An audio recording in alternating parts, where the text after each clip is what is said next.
What's that, you ask? JD, what beer are you drinking? I'll tell you. It's Munchin' on Pumpkin. And your second question, what are you drinking it out of? I'll tell you. Thank you so much for asking. It's a tiny pumpkin mug with an even smaller hat. Isn't he delightful? I think so. Christopher St. Saucy is in the comments saying, yay. Cool. What's up to all our sidekicks and henchfolk out there in the Geek Nation? You're currently tuning into the CultPop podcast episode, what's that you say, 800? This is literally the only show on the internet or anywhere that has 3 white dudes who are going to talk about graphic novels, movies, TV, and pop culture. This is the only place that you're going to find this original content. White dudes talking about pop culture. I'm your host. I'm the first white dude. Not like ever. There's been some before me. But I am the main white dude on this show. I'm your host, Johnny Destructo of Johnny Destructo's Hero Complex. It's a comic shop that's located at 4327th Street in Philadelphia, Pennsylvania. It's a little subsection of Philly called Manayunk.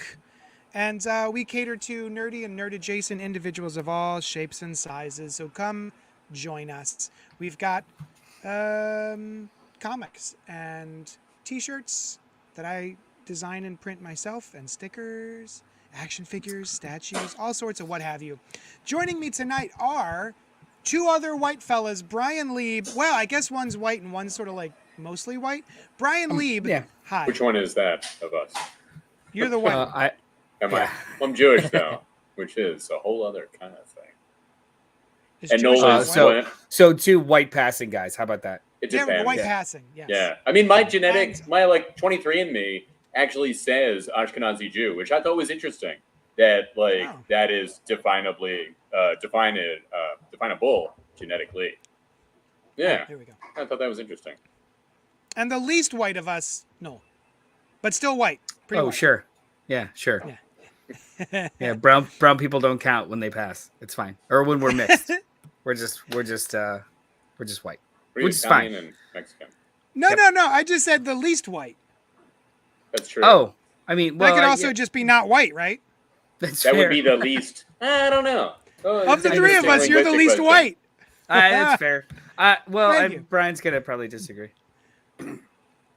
Thank you to everyone joining us live on Facebook. Shut up, Brian! Too late. Joining us live on Facebook, YouTube, and Twitch. If you like what we're doing here, and I can't believe that you do, be sure to like, comment, subscribe, and share. The joy of doing this live is all of you guys hanging out in the chat, and ladies, and what have yous, and they, thems. So pipe up if you feel so inclined, and we may comment live during the show. You can also email us at cultpopgo@gmail.com. Just like these 2 folks did. We've got 2 emails. I'm going to read both of them. The first one, if you guys are ready. Are you ready for the first email? I'm ready. Okay, I don't want to jump the gun. Good. This is from Todd Engel, and it says, "Hi, everyone." Oh, that's a nice sentiment. Is it? Yeah, I mean, it's nice to say hi, right? Hi. Yeah, I guess. Yeah. I mean, and to everyone. A greeting that is not explicitly harsh and or negative is just implied that it's welcome. Yeah, because the greeting is itself nice. Yeah, a greeting is neutral, but anything applied to it, Anyway, chaotic. Good. I was reading Marauders from Marvel Comics, and I'm dropping it because it's gotten so bad. As much as I want to support Steve Orlando, fellow LGBT, I think he is a bad writer. His stories are always really messy, and his characterization is terrible. In fact, he may join Cullen Bunn as a comic writer whose work I will avoid. I know we all have our people who we will read anything they write. Do you have writers you don't read, and if so, why? So thank you, Todd Engel. That is an awesome question. I appreciate it. I share your sentiments on Steve Orlando. Cullen Bunn, I do like his horror stuff occasionally, but his mainstream stuff is not for me. Noel, is there someone you don't read, and if so, why? I'll have to think about it a couple more minutes longer. However, I will agree with both of those suggestions. Like, I will read some of Cullen Bunn's work despite how much I've not enjoyed the majority of everything I've read of his, just based off of sometimes the pitch of the book. because I consider Cullen Bunn more of like he's like a journeyman. He offers me nothing necessarily special with his voice, but he also doesn't make it bad. It's all dependent on the book or the plot of the book. But Steve Orlando, I kind of agree with you, Todd. I've enjoyed one thing that Steve Orlando has written, and he co-wrote it, and it was an OGN. That's the MMA fighter book. Kill a Man, thank you. And he co-wrote it with someone else. I forget, was it like David Prepos or something like that? But it was strong, and it was a single story, and it was good. And I that's something I read despite him. But every time he's announced on a book, I just find it boring. Oh, Ram V, I've not really enjoyed any of his stuff other than Layla Starr. Yeah, Layla Starr was very good, but was awesome. But yeah, every single time he's on a big 2 book, I am so bored. The Justice League Dark was so boring to me. I did not enjoy it. Didn't you like that Swamp Thing Black Label that we reviewed? He didn't write that. That was Jeff Lemire. Oh, did he just do the art? He didn't do either. Not involved at all. He wouldn't. No. He did Swamp Thing, but not that. He did it. Yeah, which I haven't. I've heard that it's great. I will give it a shot, but I'm already coming from kind of like a negative because there's nothing wrong with what he does. I just don't enjoy his storytelling. I read the first issue of that, and I didn't feel compelled to read anymore. But I had already read the first issue of Layla Starr, and I was like, "This guy's cool." So I really wanted to like it, and I was just like, "eh." We've talked about Layla Starr before. I really, really enjoyed that series, but I really, really didn't necessarily enjoy the wrap up. Like it felt very rushed. So like I've not enjoyed anything of Ram V's without some sort of caveats that are just personal to my preferences. Rob Liefeld is a line in the sand. Rob Liefeld is the worst. Is he the worst writer? The worst writer? I'm sure EVS is a worse writer. Too. What has he written? EVS? Yeah. Cyberfrog. Fucking frog thing. Yeah. Cyberfrog and. I did not read that. And Cyberfrog. The reason Rob Liefeld has come up is that Rob Patey is in the chat saying, Rob Liefeld, there's my line in the sand. And then Robert Monroe Jr. says, I agree with Rob Patey about Rob Liefeld. Actually, you kind of jumped on my answer there, Noel. Thanks. No, you're welcome. Just in that, what I was going to say was EVS and anybody associated with Comicsgate. Yeah, but that's not a writing quality. Good. I mean, there were no qualifications on the question. But do you have any writers you don't read, and if so, why? Comicsgate, is there a hate group? No, I get it. Like. Okay. No, I was just saying, like, that's not disqualified by the question. I was just saying, like, that's also not for their qualities as writers. It's for their qualities as people that you don't want to. Yeah. Well, I mean... Although, to be fair... You also don't like how they write. Right. Like, they're typically shunned enough to want to join the hate group because they're not super good at it. Yeah. But what about you, Bri? All right, so I have one. Unfortunately, it's one of Noel's favorite writers, but Jason Aaron. Brian Michael Bendis? Oh, Jason Aaron? No, I like Brian Michael Bendis. Yeah, no. I don't think I've ever read anything of his that I was like, that was good. And every time, every issue, there's like, he says things that sound like they're wise or smart. I remember you. And they're not. And I'm like, that's no, Jason, for these various reasons I call out now, but into nothing. I call them out, or on this show. I think I've mentioned a few times, but yeah, every time there's something. He's like, I don't know. I can only think of one. Or when he's bringing all the planets into the. What was that? It's not a perfect example, but in that Avengers thing with the Squadron Supreme and. All the planets come into the solar system and everything's just fine. But that's regular comic-y physics. Yes, judge my opinion accordingly. I hate Jason Aaron's writing, or at least most of it. There's enough in it, every time that I'm like, invalid, Jason Aaron. That's not. Yeah. I will. He has it. So. We are different. You and I are different types of readers. Yes. I am more appealed. Is that the proper use? Appeal. Probably not. Attracted to I it? find I find emotional cores more appealing than I will forgive other things if the emotional core of the story is more appealing to me and or speaks to me a little bit more. Whereas I feel as though you are the kind of reader who relishes the minutia, detail, specificity because it makes the story richer for you. So I mean, am I wrong? No, continue. Sorry, and I'll address. And I feel as though his larger sweeping things intentionally kind of neglect specificity or also too you're much more read in regards to a lot of the things that Jason Aaron plays with, which is Norse mythology and myth, whereas I don't really care or know. So it becoming any kind of story block for me or story barrier, I don't give a shit. It's like not my bag. Right. I could totally see that. Like, but the things that I find more important in his storytelling style is something that maybe is not a primary. No, see, that's the part. That's the part that I would disagree with you about. The emotional core of the story for me is like all compelling. You know what I mean? And I will overlook, like, I'll lovingly point out problems in, any superhero movie or a Star Trek show, but I'll love it, and I'll be like, look, this is an inconsistency or it doesn't make any sense, but I still love the story. So that part of the paint, I won't accept. Like that, the emotional core is still really drives me. Although I don't see it as minutia, but other people do. Where minutia is not a pejorative word. It literally is all of the things. Like I know a lot of people use it as kind of like a don't worry about that shit.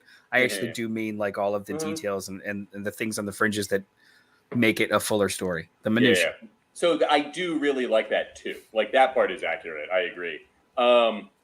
But like I said, also, a lot of it comes down to when he says, this is the only example, and I brought it up before on this podcast, so I wasn't going to. He said in his Thor run, he's like, you've read enough books to know that stories always start at the beginning.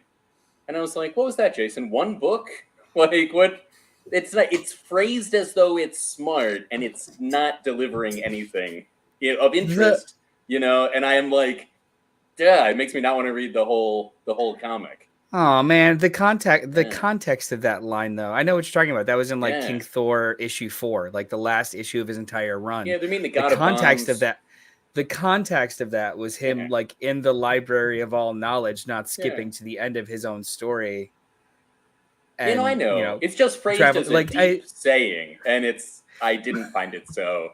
And maybe you're putting onto it that he thinks he's being deep, but that's just your interpretation of what he's doing. It certainly seemed like the character was offering a truism, like in that regard. But it's every time. It came from the librarian, right? Like the librarian. So. Yeah, I mean, I also didn't like a lot of other things about that run. I didn't think he grabbed the mythic feel, I didn't think he nailed that at all, and so I wasn't into that. I also just don't, in general, really get into his storytelling style or fair enough the stuff that he writes. But we're not. Those are also present throughout his writing. Yeah, I think he's really good with big stories, but I do think that he gets lost in them often. So that's fine. I wouldn't argue that with you. He's just not everyone's cup of tea. Actually, like 30% of fandom hates him right now, so it's totally fine. Well, but I'm glad that you like him, and for his sake and yours. Yeah. As to go back to my answer about Comicsgate and EVS, and it's not about their writing quality; it's about who they are as humans. Because I don't think there's anybody else that I would not read just for what I mean? Like there are things that I would not expect to be good because it's Steve Orlando, and I don't generally enjoy Steve Orlando. But if a storyline looks interesting, I'm not going to shun it just because Steve Orlando wrote it. I'll still give it a shot and then decide if it's for me. There have been many times where I haven't enjoyed a band, I haven't enjoyed a movie, I haven't enjoyed a comic book, a character, etc. And then I go back and I try it again, and I'm in a different frame of mind, and I enjoy it on a different level, and et cetera, et cetera. So the only thing that will stop me from trying someone's book is if they're a piece of shit. So that's why I answered the way I did. I think also too that it's levels. Like, first of all, that is a 1,000,000,000% valid reason to not patron anything. Sure. To not believe in and or agree with how they use their platform. Yeah. Fuck you. That's fine. I do not care to contribute to that. That's totally fair. Yeah. But to me, it's the way Todd Ingle phrased it though is like writers or creators you avoid, not fuck those guys. Because every time we do ask you to, like, Brian, every time that we're like, hey, we want to talk about this Jason Aaron book, you always go into it like hoping for the best. I'm always ready. Yeah. Right? Like maybe the next one will be something I enjoy. That's the way I am. Yeah. But the thing about it though is like it also comes down to the types of readers we are. If we're monthly comic book readers, like JD, you follow characters. So if a new creative team is going to jump on Spider-Man, you're going to give it a shot, even if it's somebody that you could give two shits who they are. Yes. I follow creators. So I will take it as an excuse, like just who's going to come on the book next. They don't appeal to me, so I'm going to drop the book for now, and I'll see if it's funny. I do both. Yeah. I follow characters and I follow creators. So I'll read something by Jason Aaron, even if I'm not interested in the book because I like Jason Aaron or Donny Cates or et cetera, et cetera. But I also do that with basically only Spider-Man is really the only character I follow through thick and thin. And we've got Moon Knight from Twitch. Moon Knight K is asking us, hey guys, what do you think about Mephisto? That Mephisto will debut in the MCU in the Ironheart series, and that Sacha Baron Cohen will play Mephisto. I looked this up, and CBR is reporting that technically this is a rumor. Yeah, it's a rumor. They're reporting that a new rumor reported by multiple sources indicates that Marvel Studios might have found its Mephisto, and he might finally show up in a Disney Plus series. So, what do you think about that? And again, I'm not a huge Sacha Baron Cohen fan. Oh no! But that does not mean that I'm going to poo-poo his Mephisto before I've seen it. There are plenty of instances where I have seen a project coming out, I've seen who has been cast on it, and I went and said, I don't want it. I don't want that. That is an interesting response. Batman, it's like a guttural, emotional response. Yeah. For no one. What's his name? 1989 Batman. What a George mature response for such a child. Mr. Mom. Michael Keaton. I had that on VHS that I got from McDonald's. I love it. Michael Keaton, I poo-pooed that, and he came out, and it was a life-changing experience for me. Heath Ledger as the Joker, I, again, was like, holy shit, that's the dumbest... What? The 10 things I hate about you guy? And, again, life-changing experience. Absolutely love that performance. So, if Sacha Baron Cohen shows up and does Mephisto, and he's great, awesome. I'm into it. I think he could do a great job. Now, JD, have you seen much of his like Borat and that kind of role? Like you've seen him do acting. Yeah, there's that spy show on Netflix was great. Well, I didn't see that. But yeah. Oh, he was in a spy show? Yeah. On Netflix. Yeah. I forgot the name of it. It's an Israeli spy.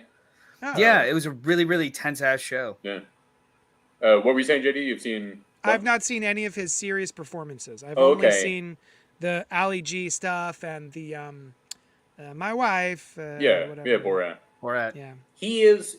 So I really like those things about 90% of the film, but he is also a really good actor. I think in Hugo he was excellent. Mm-hmm. Nothing else comes to mind off the top of my head, but I know I've seen him in other stuff that I thought he was very good in.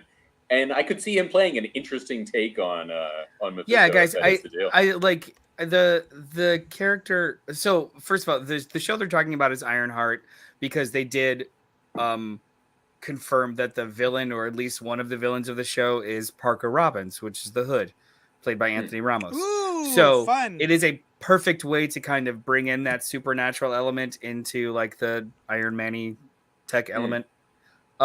So it kind of makes sense that Mephisto would have like at least some sort of like keyhole in to the cloak and shit. Yeah, that makes sense. I love the Hood. But he's a chaotic, evil entity. Like Sacha Baron Cohen could pull that off in his sleep. Just the idea of playful but sinister. I think it's if it's true, I think it's great casting.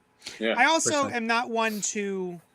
I came to the conclusion long ago that comedic actors have a harder job than dramatic actors. And Yeah. generally, if a comedic actor is good at being comedic, I have faith that they'll be able to pull off the drama. I always like to see that. It just intrigues me artistically to see somebody with whom I'm familiar as a comedian doing a dramatic role. Like, actually, John Lithgow, he came on Conan once, and he was like, I want to do this Shakespeare monologue. And I was in high school or younger, and I was like, ugh, here we go. All right. And he does it. And that was when I started thinking Shakespeare was awesome. I was like, cool. he was so good. And yeah, it's just interesting to see them do that, especially when it's really well done. To shift gears, the other casting. I mean, we might as well talk really quickly about the other casting news that kind of came out in the Marvel universe right now, which is Harrison Ford is being picked for Thunderbolt Ross. Yeah, I'm into it. First appearing in Captain America 4. Yeah, Captain America 4 and then Thunderbolts. I thought so that was it's going to be kind of like it seems as though it's the same type of role as Nick Fury, and then also now that they're doing with the Contessa, where it's going to kind of like be in pieces throughout a couple of movies, which I think is fun. I think that's fun. It's cool casting. He's going to be, if they do the Red Hulk, he's going to be CGI for 75% of it, so it doesn't really matter how old he is. It's fine. Yeah. It's totally fine. I gotta say, I know a lot of people are fizzed out on Marvel, but I'm just as excited about the upcoming stuff as I've ever been. Yeah, and some of them now are, off or unusual characters that who would have thought we would have a She-Hulk TV show, right?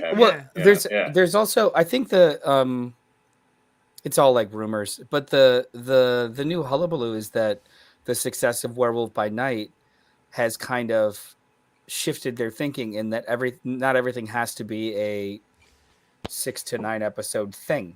It could just be a special. I think the rumor was that they were developing a Dora Milaje like TV show, a Nova TV show, this TV show, but now they're like, well, maybe these are just specials. Maybe these are just touch points. Maybe these are like, to your point from a couple of weeks ago, Brian, when in regards to like the Orville being a streaming show now, they're not limited to the confines of television. They could do literally whatever they want, however many episodes it's supposed to be or not supposed to be. So I think like the streaming model, they were trying to kind of work inside the sandbox of what's perceived as like normal television. And you don't have to fucking do that because they could do a series of specials that are like one character family, but it's only every 3 years one of them comes out. I think a really good example of it being done like wrong is the Netflix shows. They were so rigidly in the idea that like these seasons must be 13 episodes long, and the seasons must get like become a 10 episode crossover thing, and it must like after a while they just stretched that shit way too thin, and it lost it. Whereas 5, 6, 2, a movie, like just play with the format because there's no rules. Yeah. And there are in comics, there are miniseries and ongoings and one shots, and sometimes something big happens in a one shot, and sometimes it's just like what was Robin up to one day. We should probably move on. Although Todd Engel has chimed in, he says, I don't much like Mark Waid. Oof. He is so old white guy, and as another old white guy, I should like him better, as you young white guys do. I actually quite like Mark Waid. Me too. I haven't always loved Mark Waid, but I think he's doing a really fun job right now with World's Finest. And they're like my favorite. Batman versus Robin.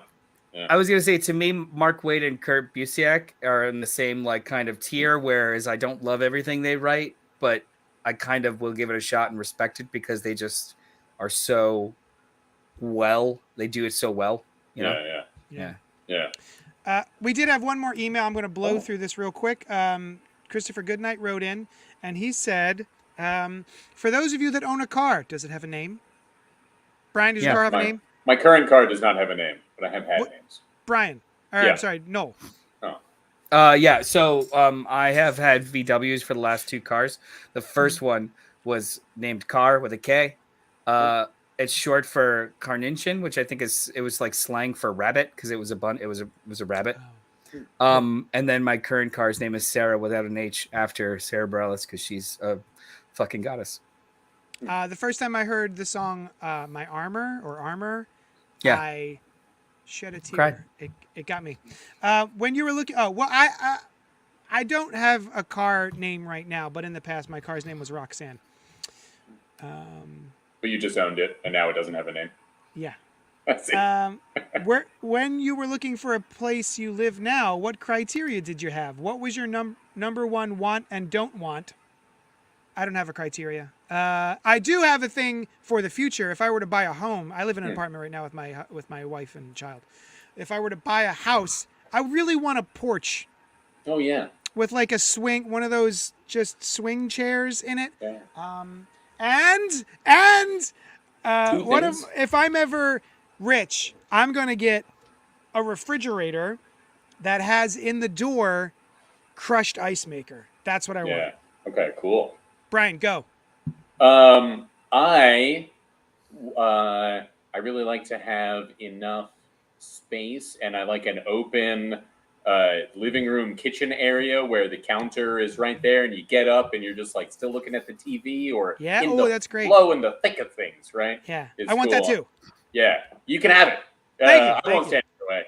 And this time, I was like, I want a driveway. I want parking, right? I've been Yeah, looking for yeah. parking on streets for like 7-ish years, and I got it. And I park in a Yeah. driveway, and I'm like, oh, I come home, I just right there, and I'm still excited about it. We are giving off 40-year-old energy like a nobody's business. Like Well, I'll tell you I would what, like also crushed a ice. porch. I want a driveway.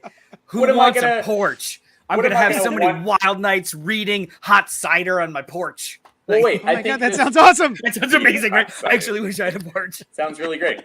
And I just set up a hammock swing, you guys. That I Ooh, haven't a had hammock up. swing. This is I guys. haven't had it Oh. up since my first apartment. When I first moved out, I was like, I've always wanted an indoor hammock swing. I can buy one, and I bought it, and it was great. And I hardly ever sat in it. And then I didn't have it up for many years, and now I've got it up again. But I think this is not like what's your dream home. This is what did you look for in your current place. Yeah. Yeah. Well, I mean, when Oh, you're right. looking in general, Yeah. JD. mine was. I would pretty like easy. big Actually, kitchen, but we didn't get Yeah. that. It's along with JD's. Like I currently have a back patio, but I would trade in a hard second for a front porch. I've always wanted a front porch. I want it so bad. And then Yeah. just a room where I could put my books up, man. I want a There they library are? room everywhere I go. Yeah, this was That's cool. having a room that I could take over was kind of a Yeah, for me Positive too, to have factor. a little space. But yeah, when I put my books up, I always feel like now it's like halfway done. Mhm. Halfway Yeah. in where Yeah. I am. And also, you guys, you know what? I want a section of the basement with like a bank of computers that maybe some AI in the computers that I Sure. can tap into. And Can you talk it's to not it? it's I not a can horror talk movie to at all. it. No. We're on a team. No, the AI and I. Oh yeah, no. Every time Yeah, that yeah. AI has become like a confidant Yeah. to No, another we're on the person, it's ended forefront well. here. This Yeah. is happening. And we're going to get into some crazy, fulfilling, interesting adventures. And it probably will swing around into the regular wall. I don't know yet. But this is what, if we're picking out something for our home, I need a laboratory to do crazy experiments. My with the AI Yeah, would be like Spider-Man's AI. that's in- cool. What was it? It's In The Amazing Friends? no. In Homecoming. Oh, in the movie, in this Yeah. most recent The- movie. Karen Friday? or something? No, No, it's Friday like was- Karen or Yeah. But it Jill. was she's voiced by Denise. Jennifer Connelly. Jennifer Yeah. Connelly. Yeah. So yours would also be voiced by Jennifer Connelly? Yes. That's cool. He has more questions. Do you have any characters you have multiple statues / figures of? Brian the Flash. The Flash, Superman. I have multiple Green Lanterns, but they're not all the same Green Lantern. I have multiple Morpheus figures from Sandman. Mm-hmm. And feel like there's probably one or two more that I'm not thinking of at the moment. I have several Spider-Man. I Cool. have. I think the most expensive action figure I have is the Hot Toys, the Punk Spider-Man, Spider Sweet. Punk. Yeah. Oh, I forgot you got that. That's so cool. Yeah, That it was was like cool. $400. I don't- Okay. I don't have more of anything. I just got a lot of thing. You don't have any Yeah. duplicates of figures, like I don't two of think one so. character? I Even have in different costumes? variations. So like That counts. I have a Cap Wolf Funko Pop and also a Anthony Mackie Falcon Cap. And those are two but different they're characters. Oh, nice. that's what I Yeah. said. I have Yeah. variations of like Captain Yeah. America, but not multiple Captain Yeah. America. Well, I was thinking, like, if it was like Superman and Electric Blue Superman, I could say, well, those are the No. same characters. I mean, I have Yeah. like, let's say I've got a winged Venom up there, and I also have a winged Venom Funko Pop, and I also have Venom's head Lego Okay. bust. Oh, the Lego which- bust. Yeah, pretty cool. Okay. Oh, yeah, But- there he is with Carnage. Yeah, both of them. Yeah. But I'm not even that big of a Venom fan. I don't know. Like I They're just if I cool. see something, that's kind of cool, I'll get it. It's not a search for things. I'm so boring. But is that the last question? No, Is that it? no. Jesus. All Well, I right, have two real Captain quick, Picard. guys. Yeah. One sentence answers. We got to blow through these. What's your Sure. preferred seat at the movies and your preferred snack? I Center, am center. in the middle, or away from other people. If I have to move a little out of the middle, I'll do that. Middle. Center. Yeah. Yeah. Middle, Goobers. Popcorn and usually Milk Duds, maybe Twizzlers.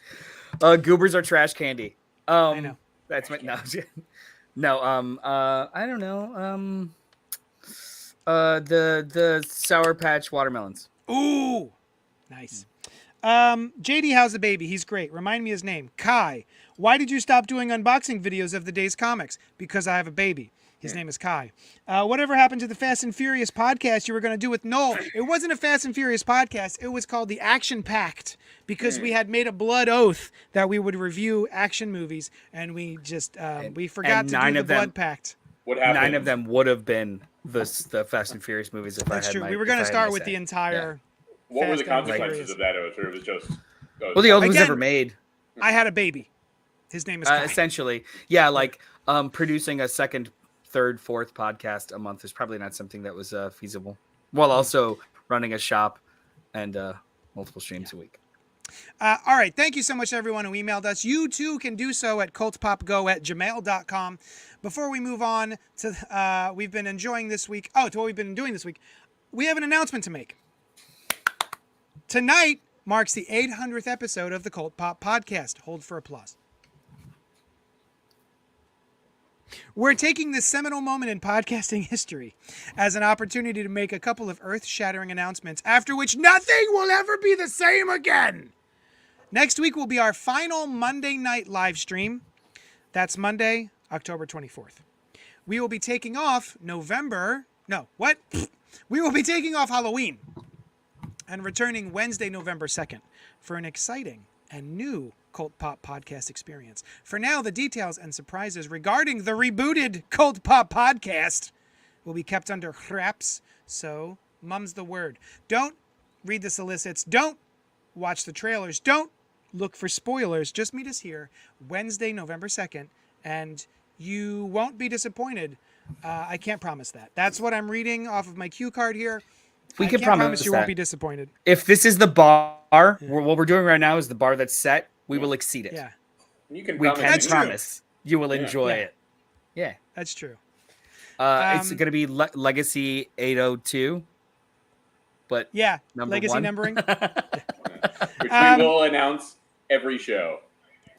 Yeah, we Oh, should the remind. the new No, and put it in the legacy notes. numbering. The legacy Oh, numbering. I'm gonna. It's gonna be episode 2, Legacy 803. Episode 3, episode. Christopher Goodnight says, Noel, do you want to see me be brave? Oh. Maybe. Yes or no, Noel? Oh yeah, that was. Yeah, Yeah. man.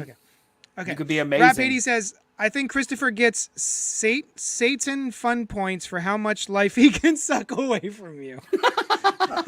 I like those questions. Those were great questions, actually. All right, Yeah. we did the letters. Now we're gonna do the this part of the show where we like to call what you been up to this week, huh? So, Noel, Yeah. how do I put this? What? I What you feel been what up to you're this trying week, to say. huh? Huh? Huh? I've watched some things and read some things. I'll do the reading first because I think the stuff that I've watched, other people have watched, and we can talk about it together. Cool. So this week, Oh. Reckless Book 5 came out. Follow Me Down by Ed Brubaker and Sean Phillips. This is the 5th book in their original graphic novel series with Image Comics. It's the 5th book in 2 years, so it pretty much comes out quarterly. It is also the last book for a while. No. They're taking a little bit of a break and working on something else. But this is potentially or probably the best thing that they've done together. So Ed Brubaker and Sean Phillips, Criminal, Scene of the Crime, Kill or Be Killed, like they're an amazing creative team together. And this is a series of one-shot kind of graphic novels, all involving the same characters, but the stories are not intertwined. It is a private investigator, I say that with air quotes, by the name of Ethan Reckless, who functions out of a defunct movie theater called the Rialto in Southern California. It takes place in the late 70s, early 80s, and spans all the way to 2004. Each book is a case that he takes. And they're not all told linearly. And they are so fucking good. It's insane. They're It's better wonderful than stories. Pulp. It's 5 pulps. Like Pulp is just like a one story. Yeah. It's the same kind of tone and tenor of Pulp, but you're just instead of following this old cowboy who's now a writer, you're just following this old FBI agent after having a head injury, now just fixes problems for people. Cool. It's a wonderful series. Everyone needs to pick it up. It's so fucking good. It reads like pulpy paperbacks from the 70s and 80s, like, you know, Rockford Files type of show, but with their own special kind of grit to it. It's very good. It's just very, very, very, very, very good. You know what I always thought? This is unrelated, but I always thought that if Quentin Tarantino were going to write a series of novellas about one of his characters, I think The Wolf would have been a cool one. I agree. Oh, wasn't he supposed to like he's the character that transcends movie Quentin and real world Quentin? Like the wolf fits. Yeah, there was a whole like early on it was Pulp Fiction. Like if the characters in Reservoir Dogs were watching a movie, it'd be something like Pulp Fiction. And No, the only character I think they're in the same world. Oh wait, they're in the same. It's yeah. What's the movie? Oh, Jackie Brown? Pulp Fiction, Uma Thurman's character, the actress in Pulp Fiction, played her character in Kill Bill.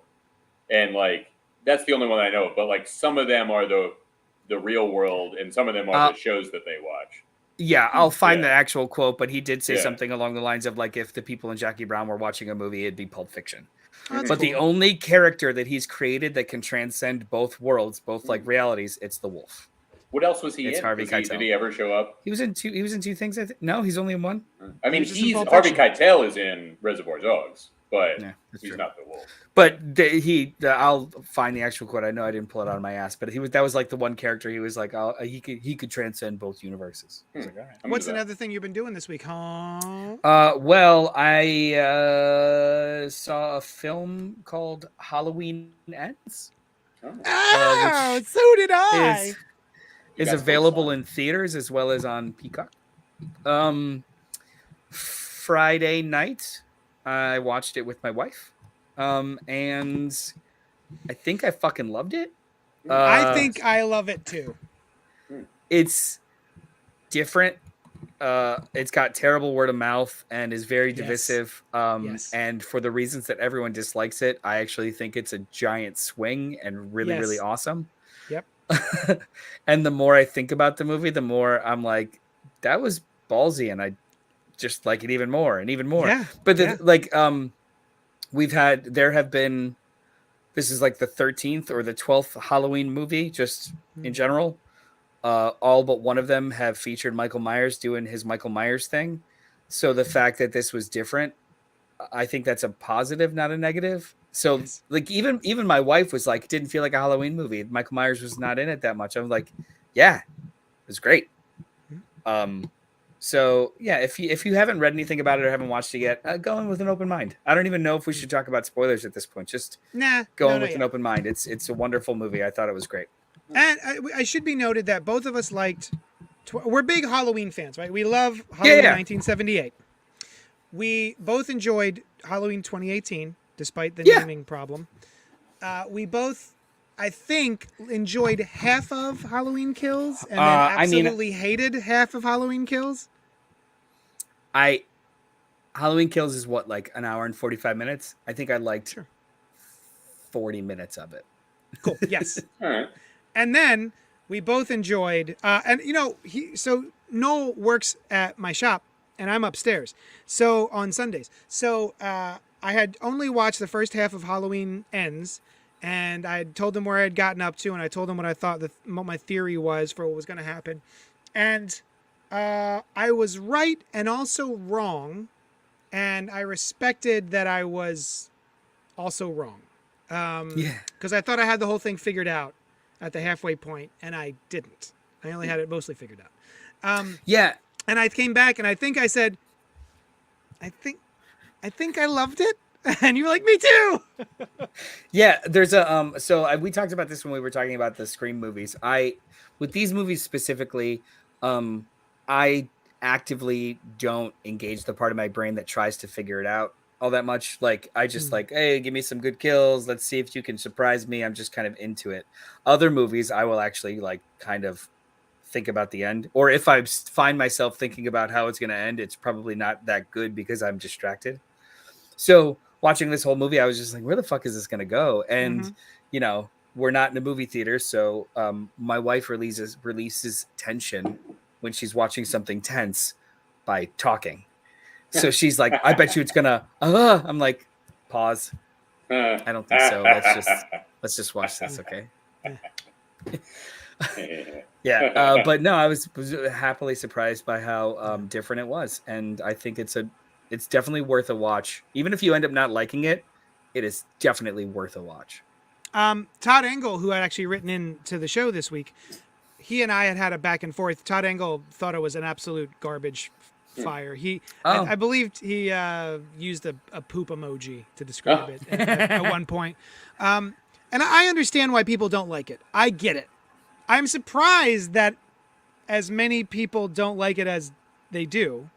That sentence didn't make much sense, but I'm surprised it's as divisive as it is. I thought it was really cool, but anyway, I also like The Last Jedi. So what the fuck do I know?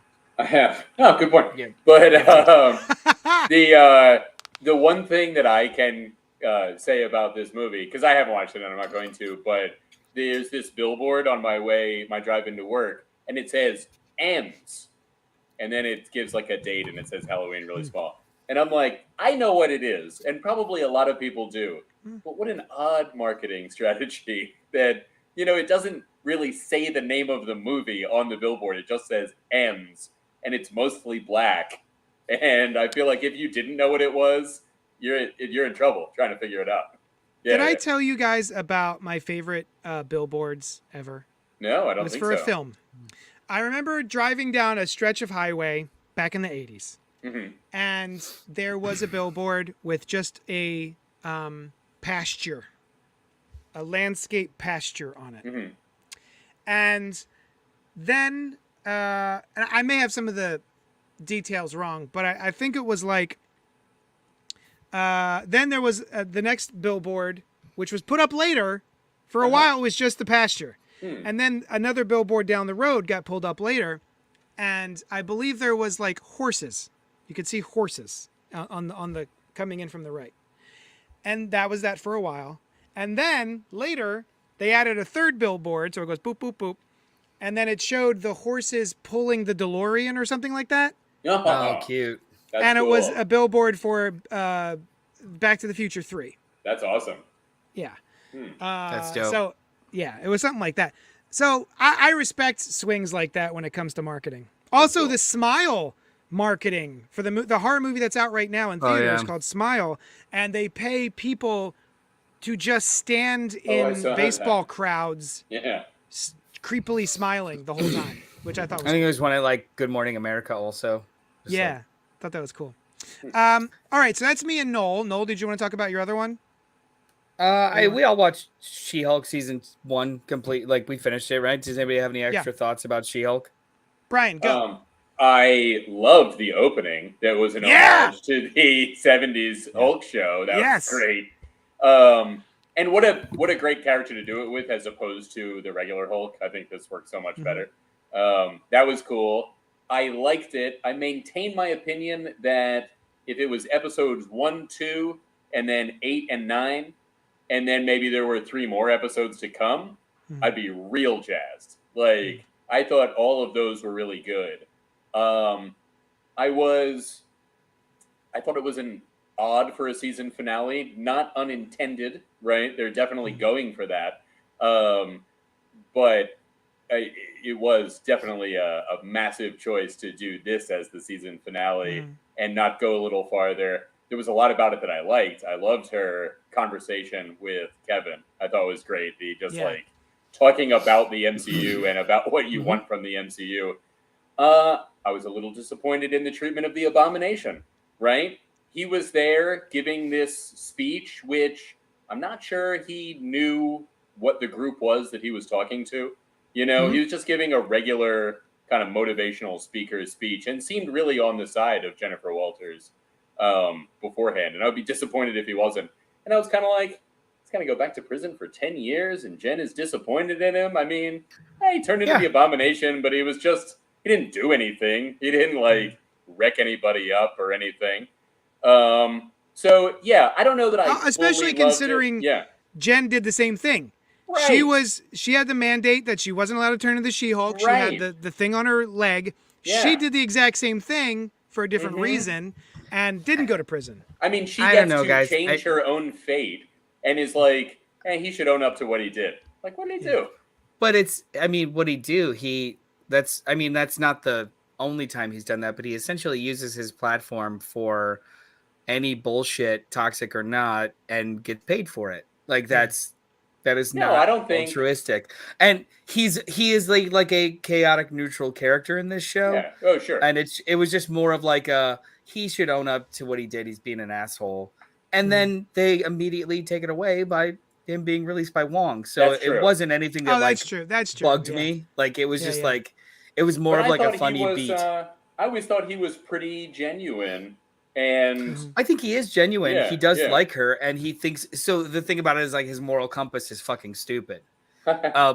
So he can do bad, but still not want to hurt Jen. Yeah, well, but I don't even know that I'm not sure he knew the group that he was talking to. You know, but that's the point. Like he is buyable. Yeah. I mean, if you're a motivational speaker and somebody's like, "We'd like you to speak," like they are generally viable. He was hosting them. Well, yeah, but it's the rest of his character seemed like he wasn't on board with their shtick. You know what I mean? Yeah, it was basically just for money, which is just well, parole she caused in it general. to be so, but But anyway, yeah, I think overall I still really enjoyed it, and maybe not as much as I might have, but I hope that there is more of her somewhere or another season of the show. I agree with all that, actually. I really loved it when it first started. I think there was a bit of a dip in the middle, and I was glad that Abomination was not part of the men's rights activist bullshit. You know what I mean? Oh, me too. I was glad that. Yeah. I was like, when he showed up, I was like, oh, come on. Yeah, me too. Yeah. No. I was glad it was just for hire. Both would have been fine with me though, because Abomination is a historical arch nemesis of Hulk's, and I thought it was kind of funny. But then when it was just like, oh, hey, no, it's totally cool. Look, see, I'm fine. It's just for money. It was still not forgivable for me, but it was like at least they didn't betray the rest of the episodes with him. But Christopher Goodnight makes a great point. Yeah. I was surprised it was Wong that freed Abomination from prison and not the Contessa. Yeah, what is Wong's deal with the Abomination? You know, he's like comes and gets him out of prison all the time. I guess so. Yeah. Wong also doesn't really function by the norms of Western society. He fucking lives in a supernatural world. He does what he thinks is right. Camertage, like far away. Yeah, he's just like, Sure. you're useful. Yeah, of course we have Wi-Fi. Let's go. Yeah. I thought that it was awesome. And I don't have the same problem that you guys seem to have with the dip in the middle, because it fell back on the show intentionally fell back on both formulas of sitcoms. When I say sitcoms, though, I don't mean like the single camera Friends kind of sitcom. I mean more like the Ally McBeal, David Kelly era of like comedic dramas, right? Yeah, like lighthearted. It fell back on those tropes, but at the same time, it was also falling back on Marvel Universe tropes, MCU tropes. And then this finale of the show was picking apart the MCU tropes behind the fourth wall. And it's just this type of show. Stop it. They yada yada'd so many like large MCU things. And I thought that was the funniest fucking thing in the world. And I loved it. Yeah. It was subversive. I just really dug it. But I think that they could pull it off multiple times. No. I think the second season, if there's going to be a second, like lawyer stuff, which I thought was coming in, is maybe not definitely, but I would hope, if there's going to be a second season, I don't think that they can have her speak to the audience and stuff, but I don't think that they could pull a swing like that again. And even in the context of it, where she's talking with Kevin, Kevin literally says, like, this is the only time you're going to be. We fixed this. Yeah, like, it's done. Yeah. Like, I think it very much level set her for the show that they want it to be agnostic of the formulas or tropes of the MCU. And I think that's awesome. Can I do one more before we? Yeah, man. Bad Sisters on Apple TV by Sharon Horgan. Sharon Horgan's one of my favorite creators right now. She did Catastrophe, which is an excellent BBC sitcom. Ran for 3 seasons. Really funny, but also really poignant. Bad Sisters is an awesome Apple Plus howdunit. It's we know that there's a murder, and we know that someone done it, and it's just figuring out. I guess it is a whodunit. It's a whodunit and a howdunit. Who and howdunit?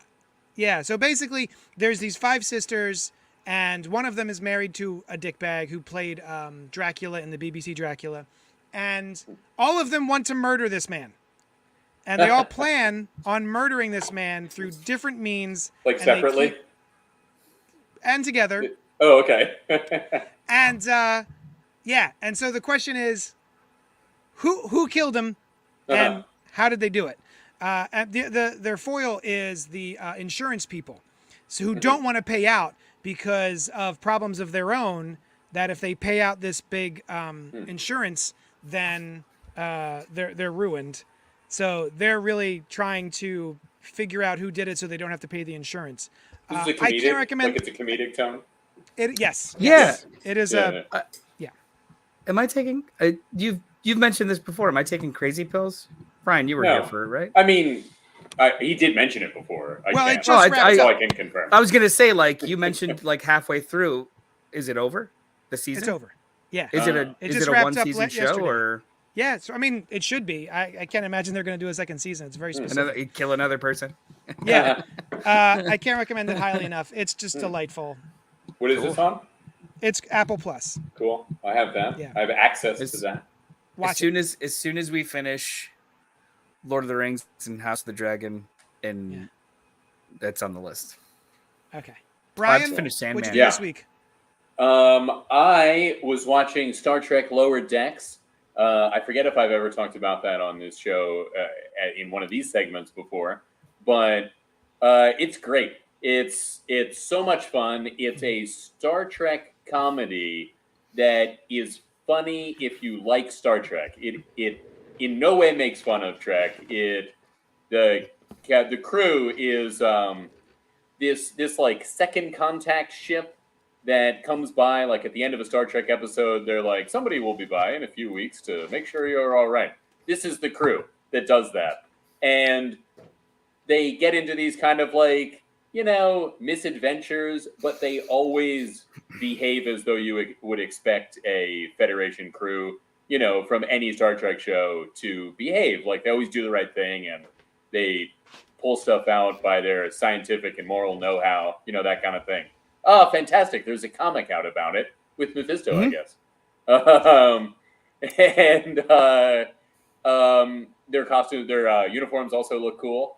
But this week's episode in particular was an excellent just series of homages and Trek fun where they are in the holodeck in a movie adventure of their own, which they do for fun sometimes, which references a ton of different things. Like, one of the planets is named Tataskior 9, which is a reference to Fred Tataskior, the prolific voice actor, I assume.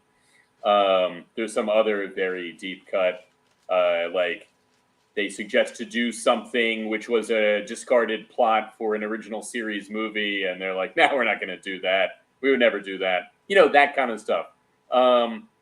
Anyway, it's a ton of fun, and it is fully honest about its Star Trek love and never makes fun of it. It has fun with it. It's very cool. Would anybody that doesn't have those frames of reference enjoy it? I don't know. Yes. You might. Yes, we would. Oh, yeah? You've seen it? Yeah. Yes, we would. Cool. Okay. Because I'm halfway in I've that, only like, watched camp. I've only watched Picard and Discovery as far as Star Trek is concerned, and the movies from the 80s.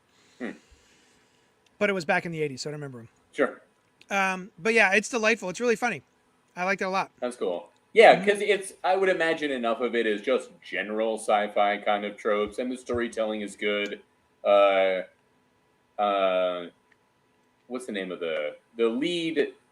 One of the four leads is, one of them is Jack Quaid, and one of them is Tony Newsom, who is also really good. Yeah. So if you were ever curious about checking one out, check this one out. It's completely independent of like any other story going into it, and it's just like a hit parade of fun Star Trek kind of trope references and that kind of thing. Nice. Yeah. It's kind of like Star Trek meets Rick and Morty stylistically, but without all of the vulgar jokes. Although they did. Oh, and Christopher Goodnight is saying Apple TV, but I'm looking at the thing and it says Apple TV Plus. All right. Apple TV is the device. Apple TV Plus is the service. It's fine. Yeah. Yeah. Everyone knows what I'm saying. Yeah. Okay. Should we move on to our main topic? Let's do it. We will, as soon as I tell you about patreon.com/JohnnyDestructo, wherein you can go and help the show out because we're poor people. And certainly you people who watch podcasts live stream on Monday nights at 9 p.m. have more money than we do. So if you want to help us out, you can do that. If you don't want to help us out, that's fine too. But if you want to help us out and you don't have money, then you could just hang out with us and tell people to hang out with us and help us create a cult. Oh, are we starting now? That's cool. Well, yeah, I mean, if enough people join, right? How many people do you need to have to be a cult? Do you think? 1. 4. I have 3 going right now. All right. We're going to talk about our main review of the night, which is a film that I think I'm going to take a shot here and say that most of our viewers have not heard of this. It is a film that I happened upon by accident maybe a week ago. Basically what happens is I'm here at the shop. I have my assistant / buddy Ray who helps out, and every day around 3 or 4, I take my son upstairs and we have a snuggle cuddle. We go to bed. We take a nap because he's 20 months old now, and he has to take a nap. So I go upstairs. We co-sleep with him, so I get in the bed with him. I snuggle him. He falls asleep after tumbleweeding for a goddamn half hour. And then I put my headphones in, and I bring out my iPad or my iPhone, and I just sit there in the dark, and I watch something.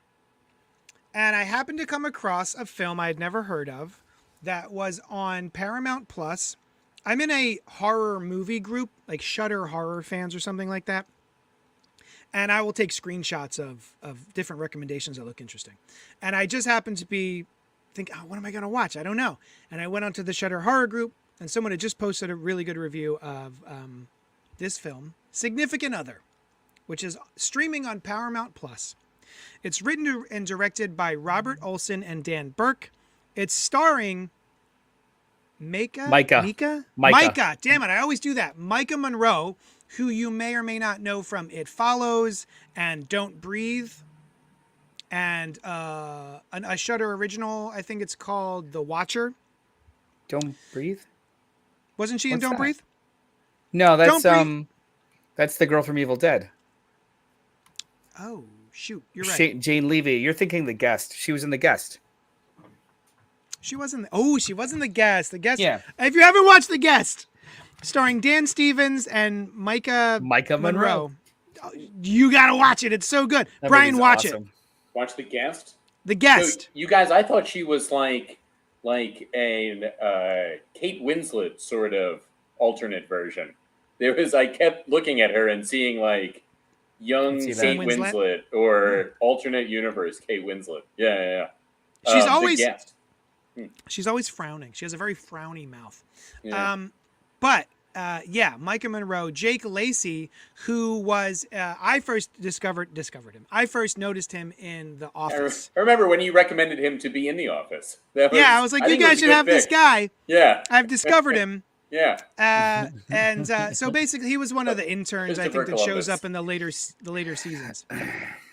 And the movie is about this tagline, or this what would you call it? Tagline, probably. Synopsis.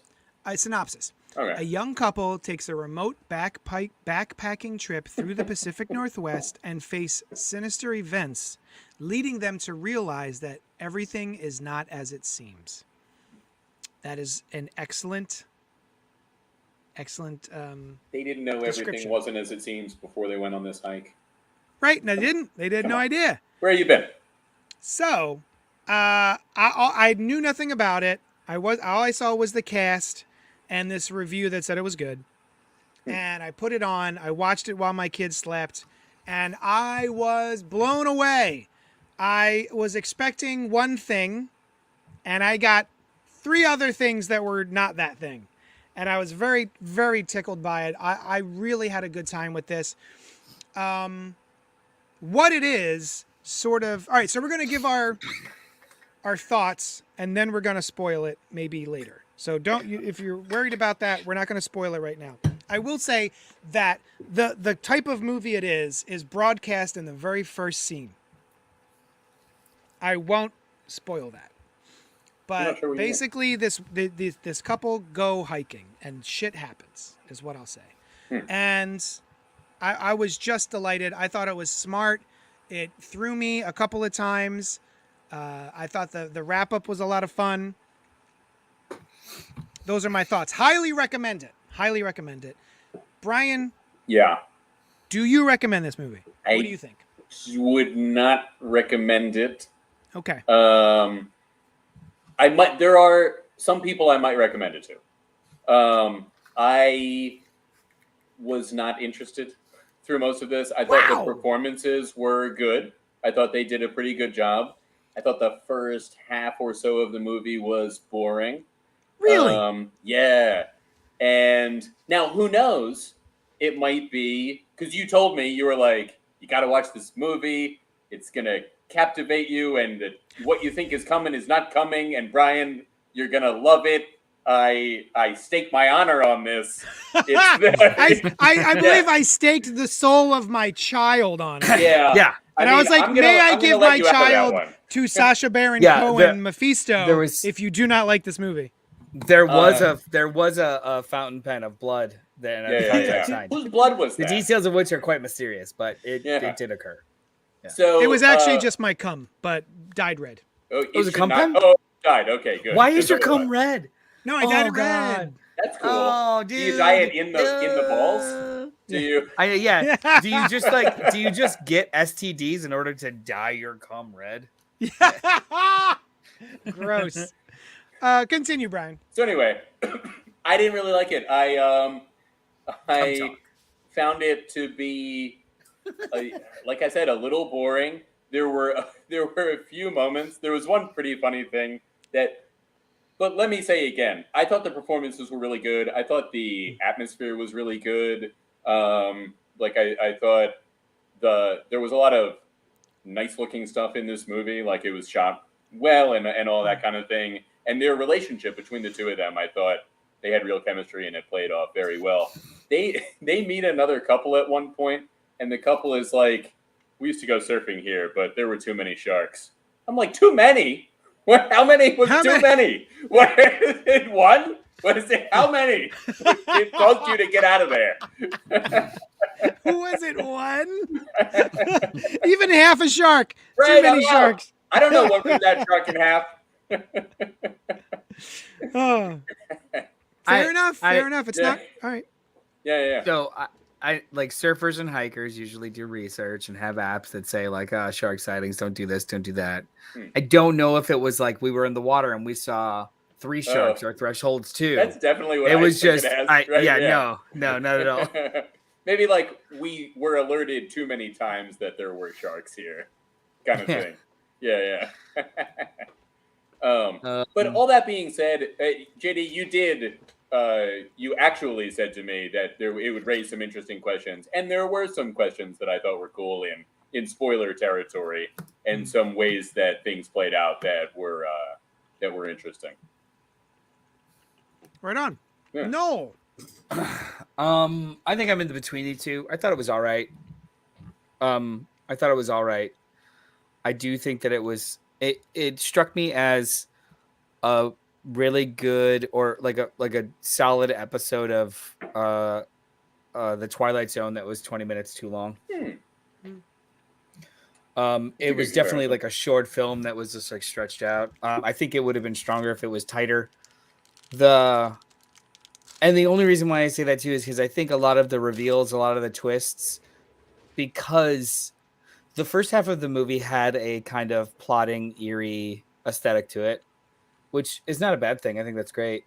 But the way in which the information is revealed, because the aesthetic is so plotting, it gives you time to think about what they're going to twist with, as opposed to just experiencing the story. So I do think that if it was tighter, it would hit harder.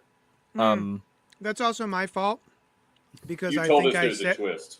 I said things aren't going to go the way you think they are.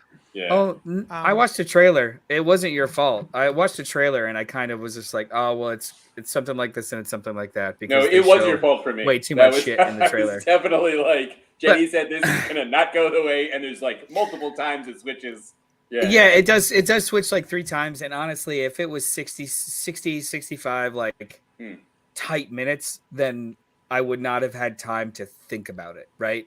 Like, because this movie the second half of this movie really wants to keep hitting you with like cool genre stuff, but it feels like it's a tale of 2 movies. I think it was solid, but I just kind of liked it. Okay. Do you recommend it? I don't not recommend it. But if I was trying to ingratiate somebody, if I had one chance, one rec. If you had one shot. Yeah. If I had one rec on this. to convince somebody that my opinion is one that they should at least consider, this might be what I put my front foot on. You know what I'm saying? Gotcha. Like, but if somebody's just like, hey, I'm thinking of watching this movie. It's a solid flick. Yeah. Cool. Put it on. Give it a shot. Yeah. Well, that's fine. All right. Can we spoiler? Can we just let's go to spoilers. So spoilers. We're gonna spoil Significant Other so if you haven't watched it, and I assume most of you haven't, except someone said they were. Christopher Goodnight said, OMG, I watch Significant Other because of you. I love Micah's weird shaped mouth. And it reminded me a bit of Nice House on the Lake, says Christopher Goodnight. Would you recommend it? Christopher St. Chelsea Goodnight? Would you recommend it for Christopher? Yeah. So, all right, here we go. Spoilers from here on in. Here it comes. I loved the switcheroo when we see Micah and she goes in the cave and she turns around and she sees something that we don't see and she opens her mouth to scream and we don't even get the scream. I believe it's intercut. I believe it does a quick cut to like bird sounds. Yeah, it's like or something. him cooking the dinner. Oh no, you're right. It's but you don't see it. Yeah. Yeah, you hear an animal instead of her scream, which I also really like that as well. That was nice cool. Effect. Yeah. And there's a couple good cuts like that, like transitions or whatever. Yeah. Yeah. I thought for sure that she had been discovered by the alien. Yeah, and that's what we see in the very first shot. We see something coming out of the sky and landing in the mountains, and then we're introduced to our characters who are going to said mountains. So we know that there's probably going to be some sort of extraterrestrial presence. And so we also see it take over a deer, or at least attack a deer. And so we know that it's out there, and it's kind of like Venom, right? It's got the tendrils. Yeah. It's a symbiote kind of deal. Symbiote. Or not really a symbiote, because it just straight up takes over. It's a body snatcher. And actually replicates. Well, it doesn't take anything over. I was gonna say like it just kind of like makes a copy and it becomes the copy. Yeah. It's Invasion of the Body Snatchers. Yeah. It makes a nice blue bodysuit for her, which I thought was considerate. That she's got like this perfect blue bodysuit of goo for the time in the movie when she needs it. Yeah. The mud. But so I thought, okay, she is the creature now. Mm-hmm. And the revelation that, and she takes him back up to the top of the mountain because she says no to his marriage proposal, and she takes him back up to say yes. And the fact that he was the villain, which we don't find out. She murders him. She kicks him in the balls and throws him off the mountain, and he lands on a rock and is dead, supposedly. And we still think that she is the villain. Or tell you, I thought she was the villain. I thought that too. I thought she was taken over by an alien, and the whole deal was about learning what was going on with humanity and the different kinds of emotions and what have you, like a dispassionate observer that wants to feel the proposal just as it was delivered, and then wants to feel what it's like to kill someone. That got me, definitely, for good. Yeah. Oh, good. Oh, I thought I was alone. Good. No. And then, so that was one of my favorite scenes of the film. And then when we discover that he is actually the creature, and he has made his way back, and he's got the little shink. I love his little... That was a cool shink. Cool. His T1000. Yeah. I believe it's called a shinker, right? It's a shink. T1000 or a shinker. Yeah. It shinks. It shinks. And, it's like a blade on his finger. And, at the end, when he takes her over, I love that scene where he starts to morph into her character. And then she's walking him through it, and her anxiety and how the anxiety that she feels, that the alien feels, cripples the alien because they're not used to dealing with human emotion that's strong. Yeah. I just love those are my two favorite bits. Now, I thought that was an interesting question that was raised there, where he's like, I want to be with you when he's in the body of, or a replicated body of the boyfriend.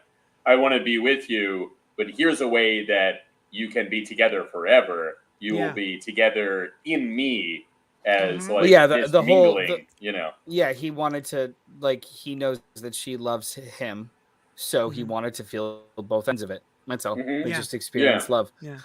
So the scene, I didn't actually buy the scene at the cliff.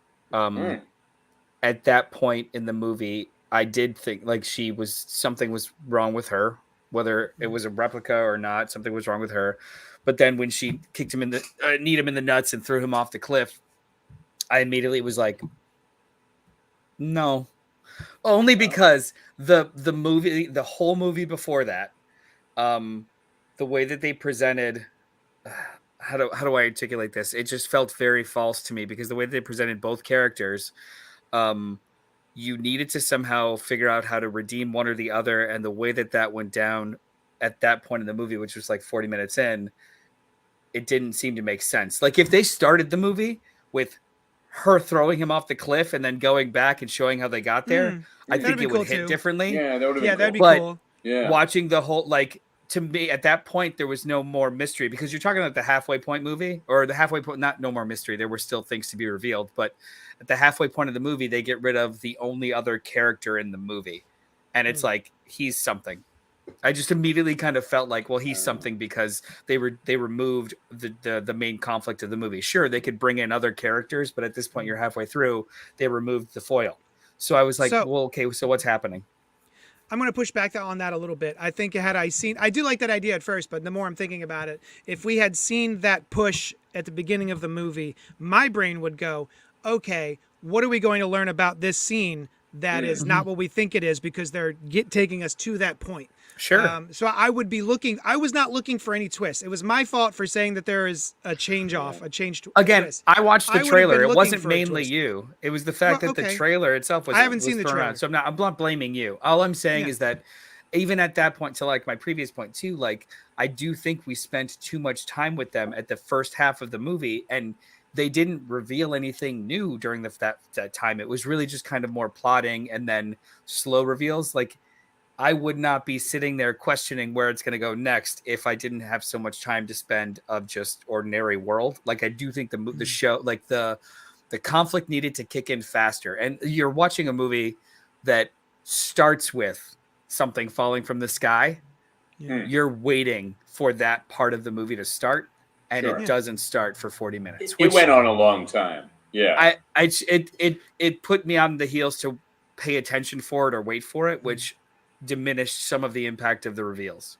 Now, see, remember you said earlier about something about you're just enjoying the movie and you're not trying to think of what's going to happen. You just sort of bathe in it. That's how I was with the beginning of this movie. I think that both of their performances were engaging enough for me that I bought them as a couple. I enjoyed the minor touch of she never wanted to get married. He's proposing anyway, despite knowing it. And they have that little conflict. I think there's a nice little just romantic story or, relationship story in the beginning of this movie that I think worked for me. And so I wasn't waiting for anything. I was just like enjoying their time together. And, of course, there's going to be an alien at some point. But I was just really enjoying their I enjoyed the characters a lot, and I enjoyed their interplay. I think I kind of got a little bored with it. Yeah, I could see that. Sure. Yeah. Now I'll tell you, JD, I will blame you again for the saying about the twist thing. Here it comes, but this time it's for me buying into the fake out of the movie. You worked for them this time, JD. Oh, good. Because I knew that this was like supposed to be such a you didn't see this coming twist turn movie. When she pushes the boyfriend off the cliff and he dies, I'm like, now she's gonna run into some other people. Now she's like taken over by an alien person, and some crazy shit's gonna happen. And they really got me with the whole first half, all that too. I will say too, like his character was so effective for me and just so like felt real and likable, even in his mistakes.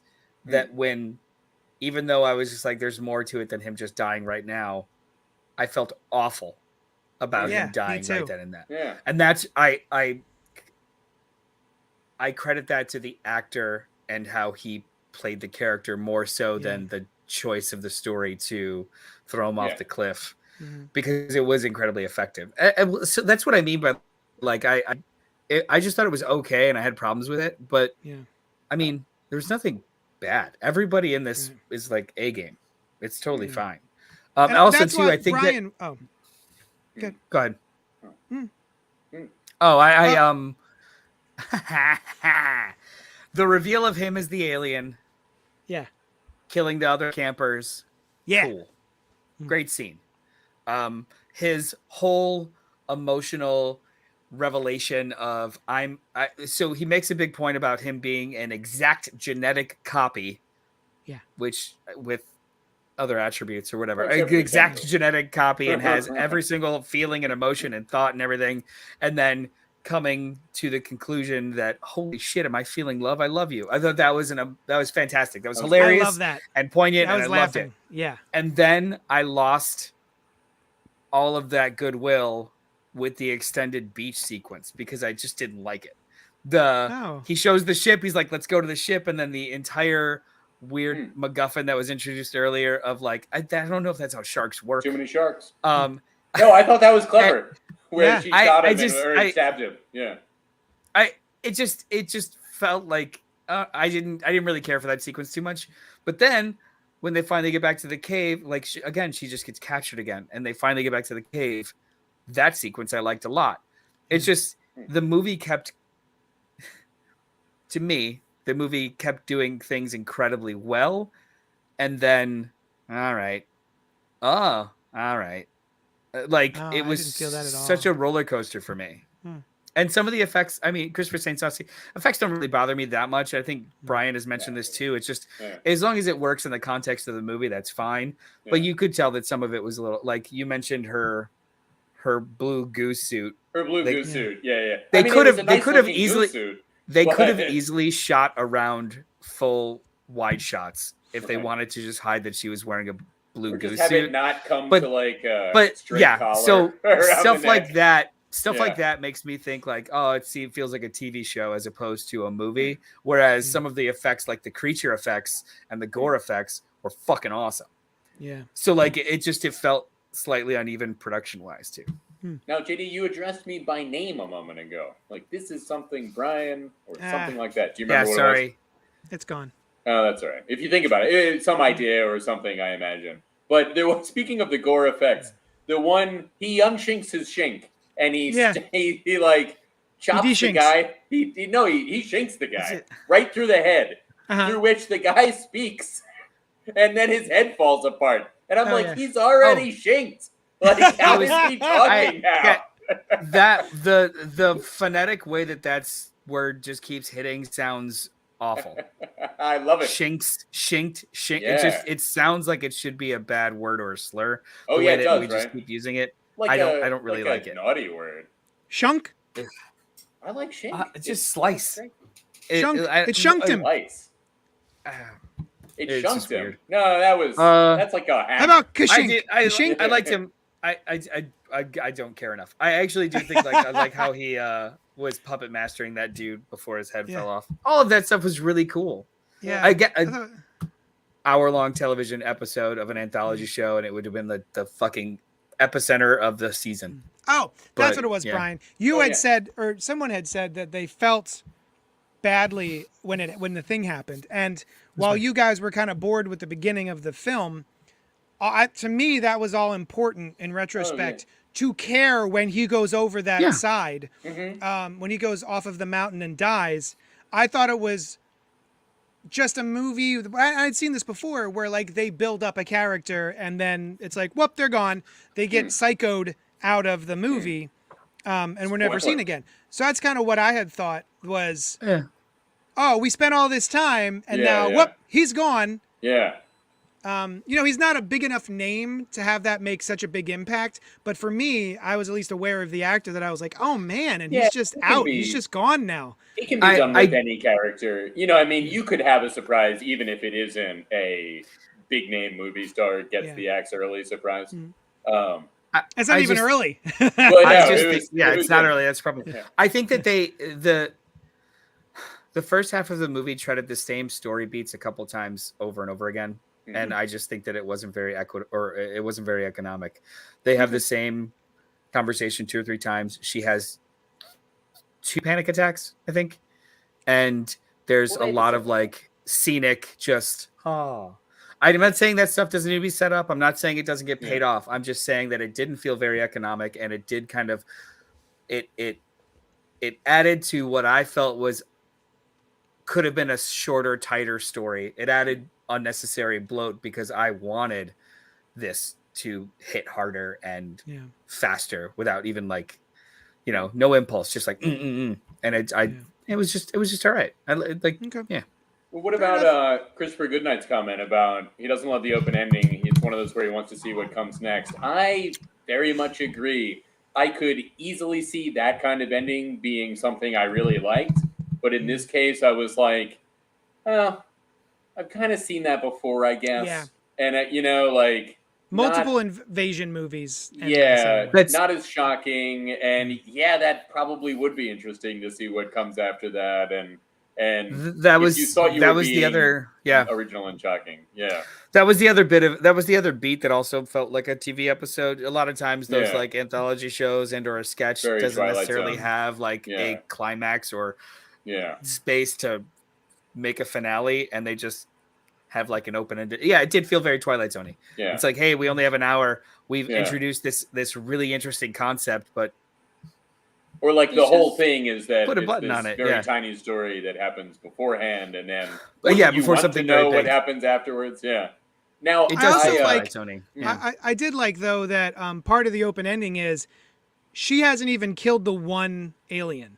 That's true. Because he starts to reform, like Yeah. his face, which has been, his entire head, which has been bashed apart, starts to Yeah. reform. Yeah. And Her. you know, They. her Yeah. there, Yeah. yes, there. The scene where he is in real time transforming into her, fucking love rad.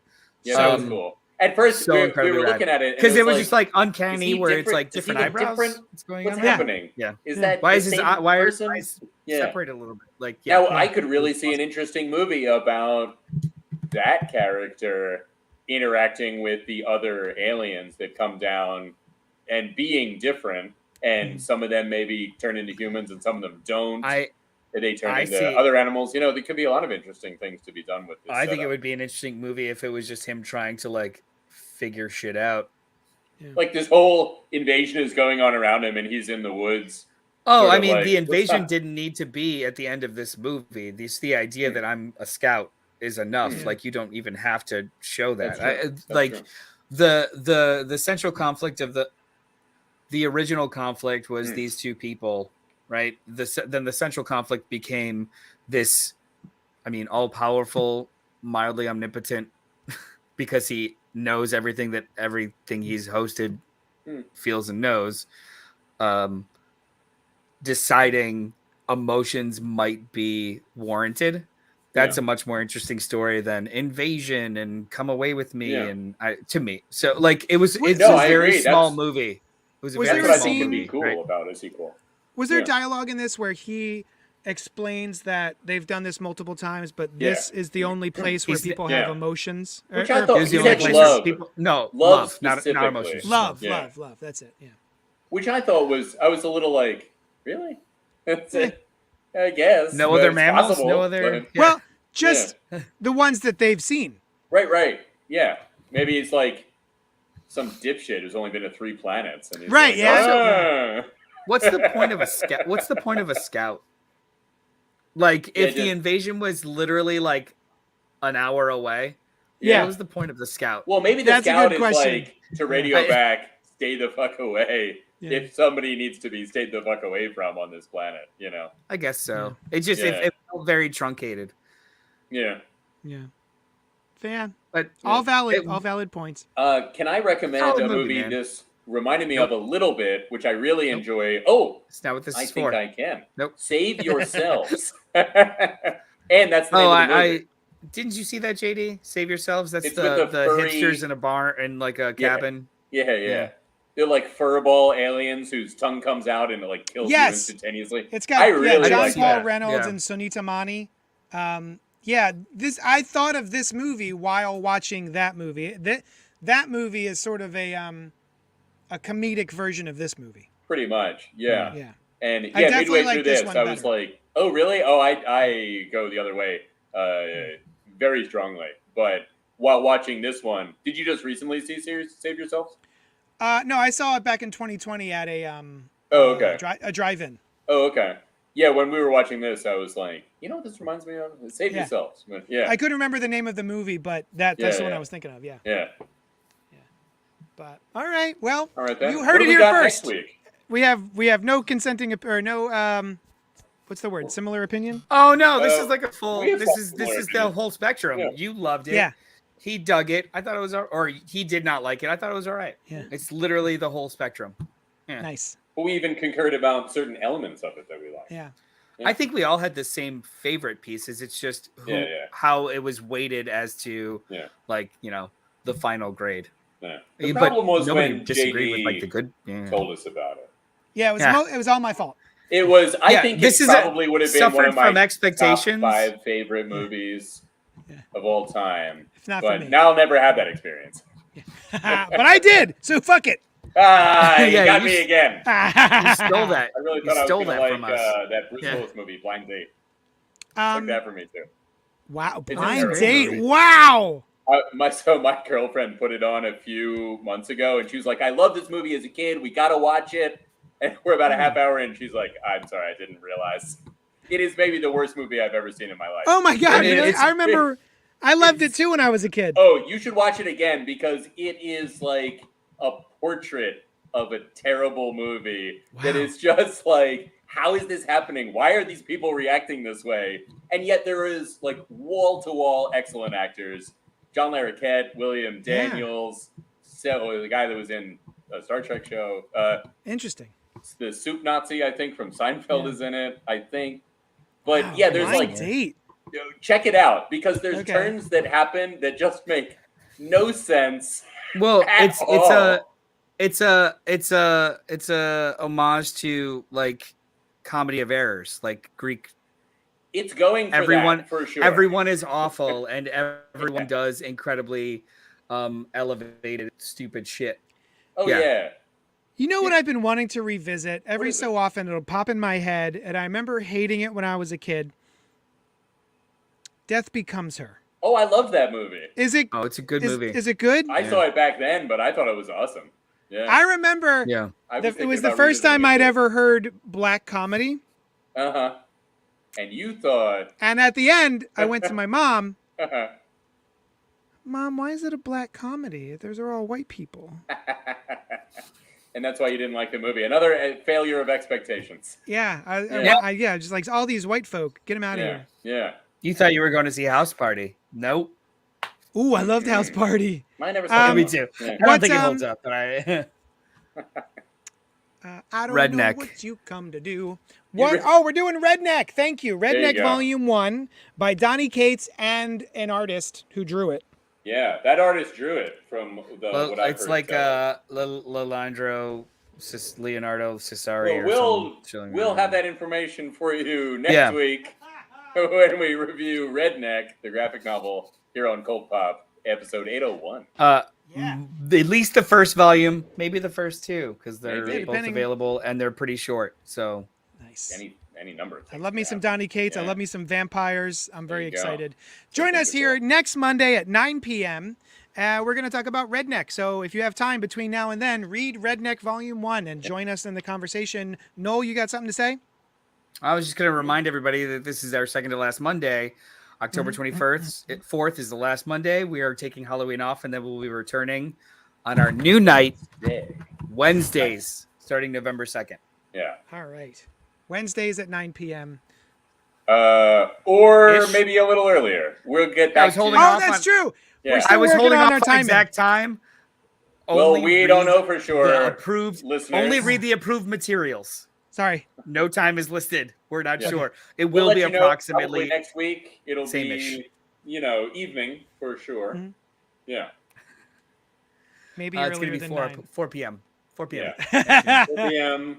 Greenwich Mean Time. All right, guys. Thank you so much for hanging out with us. Come to my shop. If you want comics, I'll sell them to you. Love you guys, and we will talk at you later.